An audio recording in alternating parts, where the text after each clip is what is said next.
Nessa edição do Jogo Aberto, recebemos a escritora Adriana Armoni para contar a história de um menino que, após um trauma, perdeu a memória. Primeiramente, seja bem-vinda ao Jogo Aberto, Adriana. A minha primeira pergunta é assim, qual foi a inspiração assim, para escrever o livro? Qual o sentimento, assim, que se foi assim, se você se inseriu na história mesmo, alguma coisa da sua vida, ou se foi assim, obra de ficção mesmo? Veio da sua cabeça, só ficção mesmo? Bom, na verdade o livro nasceu de uma imagem.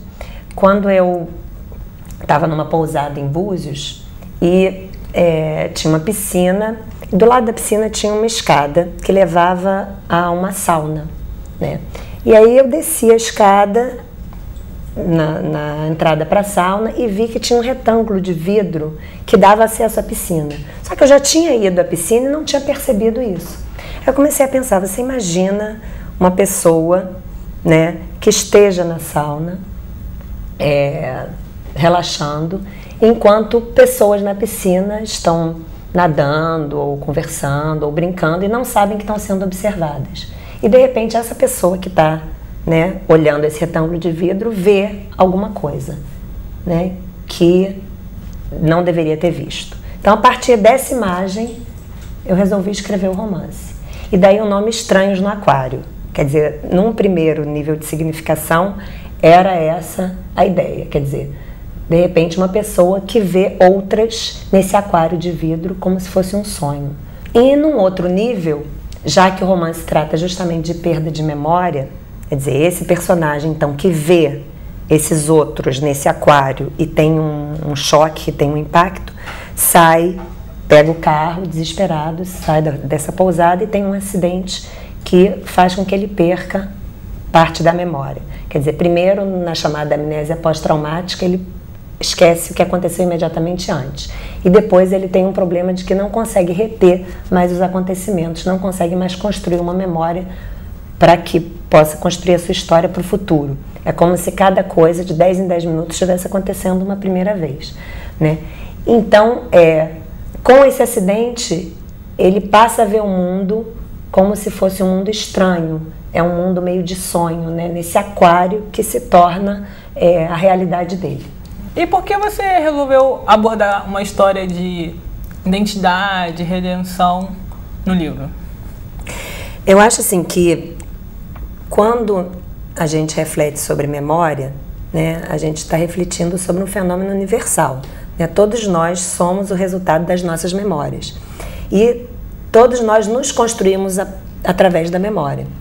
E se a gente for pensar o que a gente é aos 10 anos de idade, aos 20 anos de idade, aos 30 anos de idade, a gente é a soma das nossas memórias, é a soma, inclusive, daquelas memórias que a gente escolheu que fossem importantes e aquelas memórias que a gente resolveu apagar, né? O que acontece com o acidente do Benjamin, que perde essa memória, e ao perder essa memória, ou ao confundir essa memória do passado, ao mesmo tempo faz com que os pais, desesperados para recuperá-lo, também passem a questionar, a rever as suas próprias memórias, né?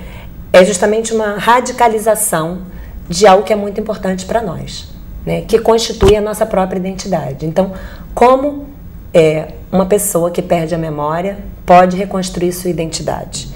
A pessoa que perde parte da memória é a mesma, né? E para a mãe que fica e que quer recuperar esse filho é o mesmo, né? Na verdade, tem até um trecho do livro que ela fala, na verdade o Benjamin era um aos 5 anos, era outro aos 10, era outro aos 15, por que não agora, depois do acidente, não seja outro? Será que eu vou amá-lo menos por causa disso?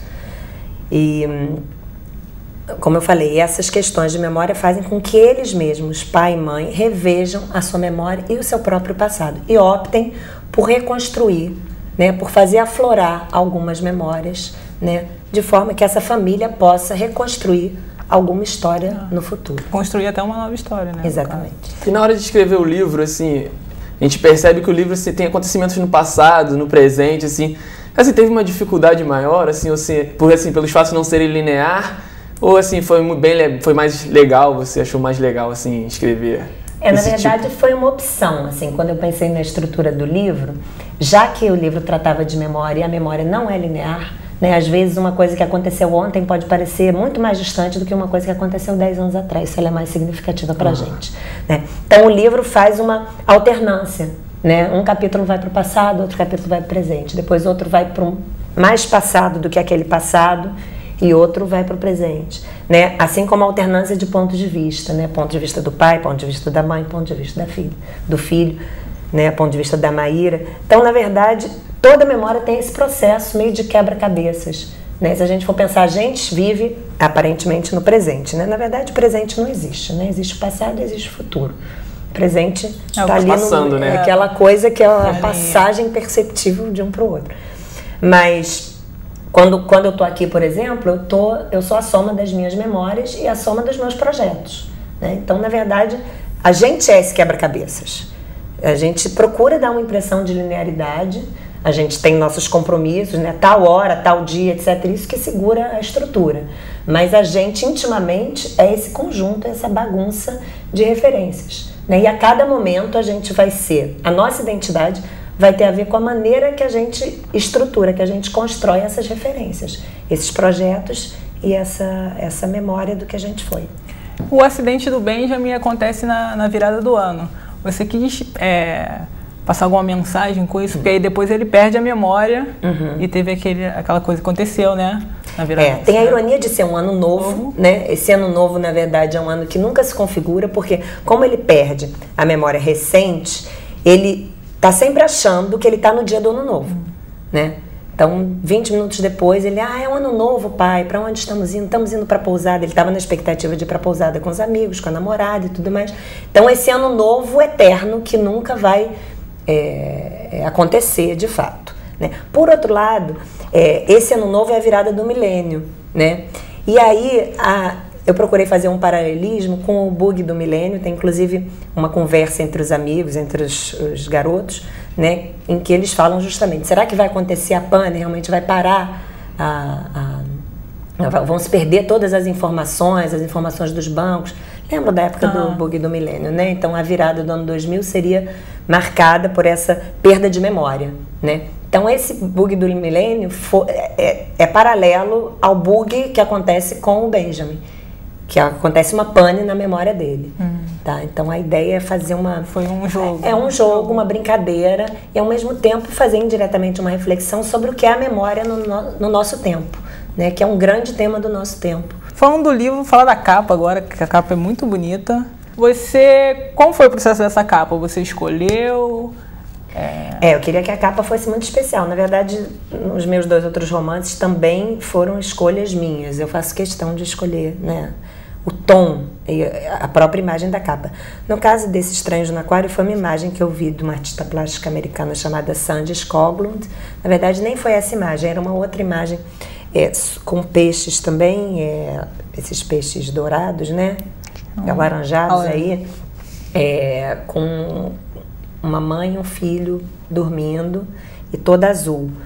E aí eu fui procurar uma imagem parecida. E quando eu vi essa imagem, eu me apaixonei, porque tem muito a ver com o livro. Quer dizer, tem um pouco a ideia do vidro azulado, onde o Benjamin vê pela primeira vez os estranhos, né, que fazem com que ele saia atabalhoadamente da pousada. E ao mesmo tempo tem um pouco esse clima de sonho, né, de mistura de memória, de ele num quarto, sozinho, no próprio mundo. Queria saber se você tem algum site, o pessoal de casa curtir o seu livro, conhecer melhor a sua história. Pode olhar no site da Record, né, que tem informações sobre o livro. E em breve também eu vou colocar no meu blog trechos do livro e tal, porque inclusive o livro foi contemplado com a Bolsa de Criação Literária da Petrobras e está prevista realmente algum tipo de divulgação na internet. Ok, obrigada pela sua participação. Obrigada, gente. Obrigado.